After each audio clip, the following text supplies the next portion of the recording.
পূজার সময় পাহাড়ে অস্থিতিশীলতায় জাতীয় আন্তর্জাতিক চক্রান্তের অংশ বললেন বিএনপির জ্যেষ্ঠ যুগ্ম মহাসচিব রুহুল কবির রিজভী।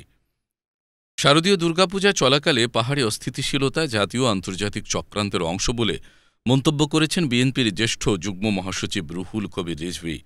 বুধবার ১ অক্টোবর সকালে রাজধানীর নয়াপল্টনে একটি পূজা মণ্ডপ পরিদর্শন শেষে সাংবাদিকদের কাছে তিনি একথা বলেন।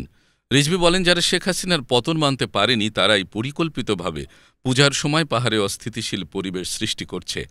এতদিন রাজনৈতিক স্বার্থে দুর্গাপূজার উৎসবকে বিভাজনের দিকে ঠেলে দেওয়ার চেষ্টা করা হয়েছে। এখনও প্রচেষ্টা অব্যাহত রয়েছে এবং এই প্রচেষ্টা আছে সম্প্রীতি ভাঙার। বিএনপির জ্যেষ্ঠ যুগ্ম মহাসচিব বলেন, দুর্গাপূজা নস্যাৎ করতে পাশের দেশ থেকে ষড়যন্ত্র হচ্ছে।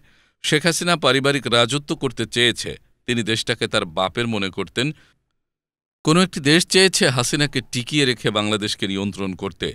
তিনি আরও বলেন, তারেক রহমানের নির্দেশে সারা দেশে বিএনপির নেতাকর্মীরা সতর্ক আছেন যাতে পূজা নির্বিঘ্নে হয়, পূজা যাতে সুষ্ঠুভাবে সম্পন্ন হয়, এর জন্য হিন্দু মুসলিম সবাই এক হয়ে সেই শপথ নিয়েছে।